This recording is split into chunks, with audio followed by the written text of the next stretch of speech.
उत्तर प्रदेश के जनपद रामपुर में हो रहे उपचुनाव में सपा के वरिष्ठ नेता आजम खां पार्टी प्रत्याशी आसिम राजा के पक्ष में लगातार लोगों से जनसंपर्क साध रहे हैं।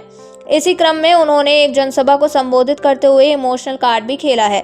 दरअसल रामपुर उपचुनाव में आजम खां अपने सियासी किले को बचाने के लिए पार्टी प्रत्याशी के हक में धुआंधार प्रचार कर रहे हैं। अपनी परंपरागत सीट पर होने वाले इस उपचुनाव में आसिम राजा को चुनाव जिताने में कोई कसर बाकी नहीं छोड़ना चाहते हैं। दिमाग खो दिया, बहुत कुछ भूल गया, मगर रामपुर वालों तुम्हें नहीं भूल सका। तुम भूल गए मुझे।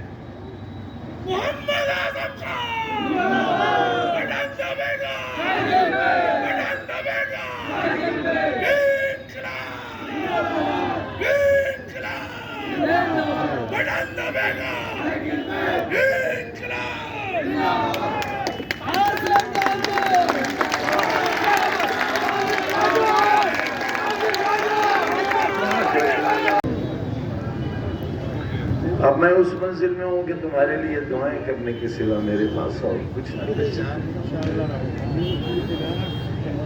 आपकी खैर और आफियत की दुआ करता हूं और खुमार बाराबंकी के दो शेर सुनाकर आपसे रुखसत देता हूं। मुझको शिकस्ते दिल का मजा याद आ गया, दिल टूटने का। मुझको शिकस्ते दिल का मजा याद आ गया, तो तुम क्यों उदास हो गए, क्या याद आ गया? मुझको शिकस्ते दिल का मजा याद आ गया और तुम क्यों उदास हो गए, क्या याद आ गया? कहने को जिंदगी थी बहुत मुख्तसर, मगर कुछ यूं बसर हुई कि खुदा याद आ गया।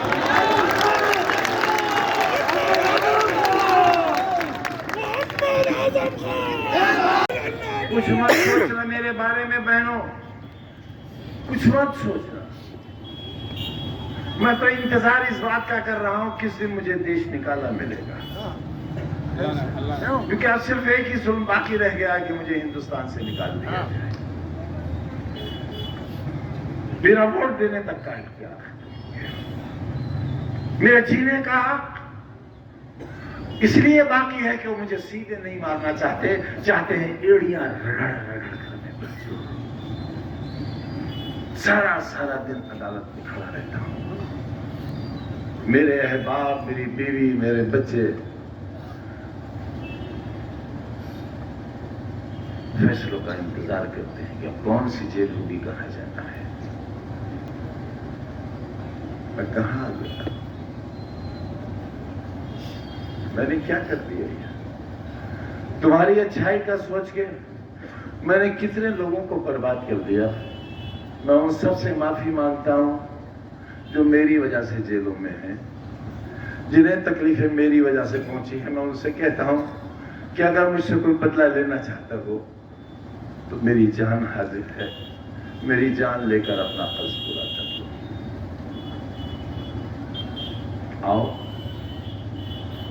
आओ मारो मुझे, पथराव करो मेरे ऊपर, कोई तमंचा निकालो। इसी किले के मैदान में मेरे सीने पर 7-7, 8-8 तमंचे रखकर गोली चलाई गई थी। मैं तो तब भी नहीं मरा था, लेकिन मैंने किसी से इंतकाम नहीं लिया था। खुदा की कसम, मैंने हर गुनहगार, हर जालिम को माफ कर दिया था। आखिर मुझे किस बात की सजा मिली है, किस गुनाह की सजा मिली है? तुमसे मोहब्बत की सजा, तुम्हारी चाहत की सजा, तुम्हें अपना कहने की सजा, तुम्हारे लिए भूखे रहने की सजा, तुम्हारे लिए कभी ना हंसने की सजा, तुम्हारे लिए अंधेरों में रहकर तुम्हारे लिए दुआएं मांगने की सजा।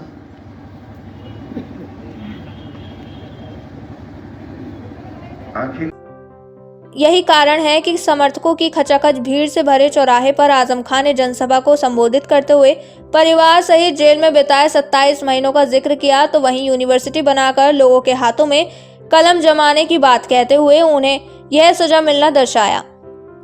वह इतने पर ही नहीं रुके, बल्कि सियासी इमोशनल कार्ड खेलते हुए उन्होंने लोकसभा के उपचुनाव में वोटिंग प्रतिशत कम रहने पर भी लोगों पर तंज कसा था। इसके अलावा मंच पर लगे बैनर में अपनी फोटो की और रुक करके स्वयं को ही धिक्कार से नजर आए। 11 की कोठरी में मेरे साथ मेरा बेटा बंद था। कोई है बाप, कोई है ऐसा जालिम बाप जो 27 महीने तक अपनी औलाद के खून के आंसू अपनी आंखों से देखता रहा हो? है कोई बाप ऐसा जालिम? मैं हूं ऐसा बाप। किसके लिए बच्चे का मुस्तकबिल खो दिया? किसके लिए? बीमार बीवी 1 साल रगड़ती रही कैद के अंदर, प्रोफेसर से रिटायर होने वाली औरत, किसके लिए? सोने और चांदी के कंगन के लिए? किसी आलीशान कोठी या महल के लिए? किसी जहाज या हेलीकॉप्टर के लिए? न, इसके लिए। पार्लियामेंट का चुनाव आया और आपने आसिम राजा को हरा दिया। शर्म नहीं आई आपको?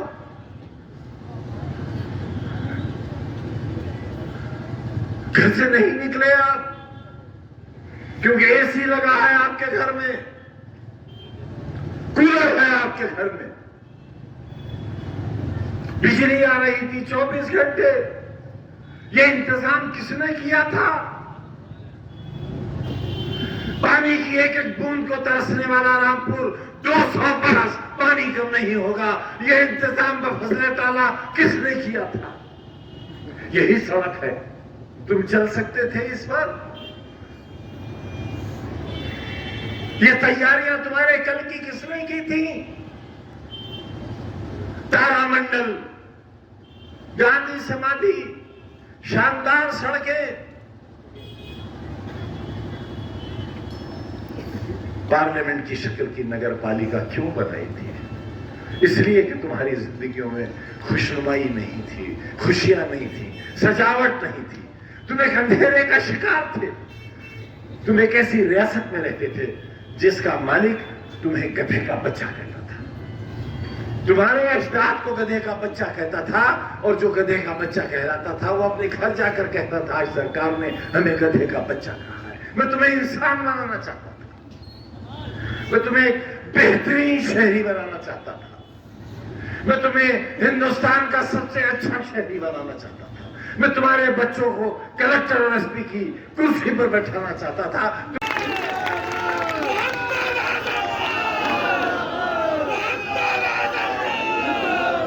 देखा है कभी? आप तो पूरी दुनिया में घूमते हो, पूरे हिंदुस्तान में जाते हो, किसी होटल में मुझे खाना खाते देखा तुमने? क्या कर रहे हो यार? रामपुर में कहीं चाय कॉफी पीते देखा आज तक? किसी ठेले पर बताशे खाते देखा आज तक? कभी कहा मारकर हंसते हुए देखा मुझे आपने? फिर आखिर मेरी मुस्कुराहटें क्यों छीन ली आपने? मेरी सांसें क्यों छीन ली आपने? 27 महीने की तन्हा कोठरी की कैद क्यों दी आपने हमको? क्या गलती थी हमारी? क्या खता थी हमारी? गुनाह बताओ हमारा। क्यों हुआ जमाना दुश्मन? सरकार क्यों दुश्मन हुई मेरी? मेरी जान की दुश्मन क्यों हुई? मुझे क्यों जेल में जहर दिया गया? बताओ मुझे क्यों जहर दिया गया? 2 दिन तक कोरोना के भयानक मरीज को जेल के बाहर क्यों नहीं जाने दिया गया ताकि मैं मर जाऊं? क्यों आखिर किया आपने मेरे साथ ऐसा? मैंने तो तुम्हारे लिए एक ऐसा शानदार अस्पताल बनाया था जहां इतनी ऑक्सीजन का इंतजाम था कि पूरे मंडल के मरीज रामपुर आए थे। ये थी मेरी सोच उस वक्त जब कोरोना का नाम कोई जानता तक नहीं। मैं तुम्हारे लिए एक ऐसा मेडिकल कॉलेज बना रहा था जहां दुनिया भर के लोग आते हैं। तुम्हारे मरीजों को दिल्ली और बंबई न जाना पड़ता। तुमने क्यों नहीं बनने दिया उसे? हाथ उठाकर बताओ कितने लोगों ने जौहर यूनिवर्सिटी को चंदा दिया है, तो बताओ हाथ उठाकर। एक डूब कर मर जाऊं मैं शर्म से। मैं तुम्हारे कल के लिए दर दर की ठोकरें खाता फिरा, भीखे मांगता फिरा, दामन फैलाता फिरा कि मेरे बच्चों के लिए इदारा चाहिए। तुमने नहीं दिया। मैं दुनिया भर से मांग के लाया और आज ईडी की जांच चल रही है मेरे ऊपर, हथकड़ियां इंतजार कर रही हैं मेरा, इस उम्र में कैद की कोठरियां मेरा इंतजार कर रही हैं तुम्हारे बच्चों के मुस्तकबिल की खातिर। ये दिया तुमने मुझे, और क्या देना चाहते हो? बेगैरत आवाज, और बता क्या देना चाहता है तू?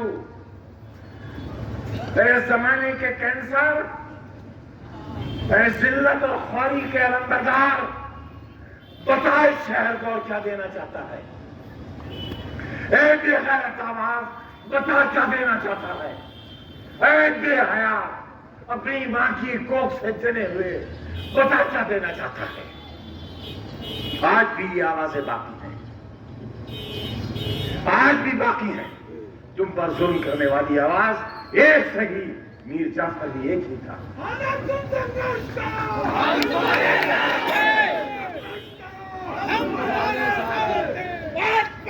मेरी मौत चाहते हो? मेरी मौत चाहते हो? मारो मुझे, मार दो गोली यहां मुझे। खुदा की कसम, वो मौत मेरी जिंदगी की तकलीफों से सस्ती होगी और अच्छी होगी। मेरे पूरे घर को मार दो। तुम्हें मालूम है जुल्म के कितने पहाड़ सह रहे हैं हम?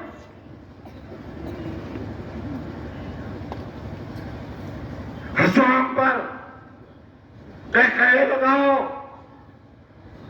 बेचो अपना जमीर, बिक जाओ एक एक टके के लिए, और इतना करोड़ अफसरान को जो हमारी बर्बादी चाहते हैं। ये जलसा नहीं है आज, ये रोज़े हिसाब है। तुमसे हिसाब लेने आया हूं, तुमसे मौत मांगने आया हूं अपने लिए। थक गया मैं इस जिंदगी से।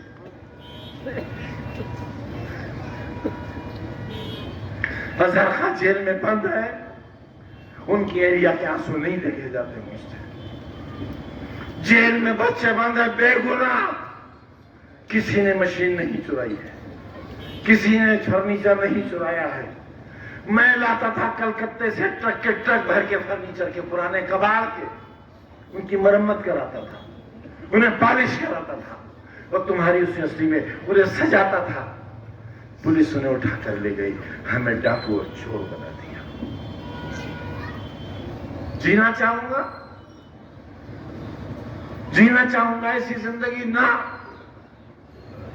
हराम है खुदकुशी, इसलिए जिंदा हूं, इसलिए जिंदा हूं क्योंकि खुदकुशी हराम है। साथ ही आजम खान ने कई बार लोगों को अपने शब्दों से जज्बाती कर दिया। स्पीच में लगातार धार देते रहे, कई मरतबा आंसू निकालते रहे और स्पीच के अंत में अपने आंसू पोंछते नजर आए।